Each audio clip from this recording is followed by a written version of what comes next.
Građani koji su u prethodnom periodu izrazili potrebu i podneli zahtev za prijem kod predsjednika opštine Paraćin Vladimira Milićevića danas su tokom dana i razgovarali sa njim.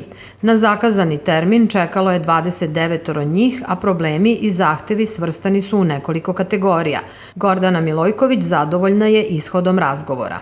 Predsjednik je sve sredio, hvala mu do neba. Socijalna pomoć, ali oni su mi ukinuli to i sad je rekao predsjednik ću dobiti opet.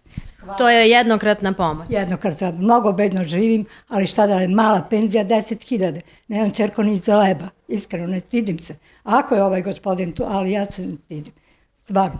Predsjednik opštine Paraćin Vladimir Milićević kaže da su mnogi problemi i zahtevi meštana Paraćinske opštine u međuvremenu od datuma prijavljivanja, odnosno podnošenja zahteva, rešeni.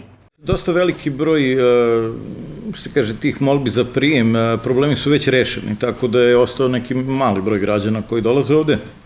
Imamo nešto 17 zahteva za prijem vezano za posao, za komunalne probleme i nekih 12-13 socijalnih problema. Tako da nije to preveliki broj zahteva u odnosu na onaj broj koji je bio, zato što mi prosto rešavamo probleme u hodu. Ja nisam imao prijem građana, prvo zato što sam i bio na bolovanju, nakon toga je bilo dosta nekog drugog posla, evo sada radim prijem građana da vidim šta su to problemi i radit ćemo i u buduće. Znači, svi građani koji imaju neke probleme koji nisu rešeni ili su prosto imaju problema sa tim, neka se jave, neka podnesu zahtev za prijem, pravit ćemo ovaj prijem ponovo. Mi smo opština Paraćin, tu može i socijalni, komunalni problemi i sve ono što se tiče opštine Paraćin.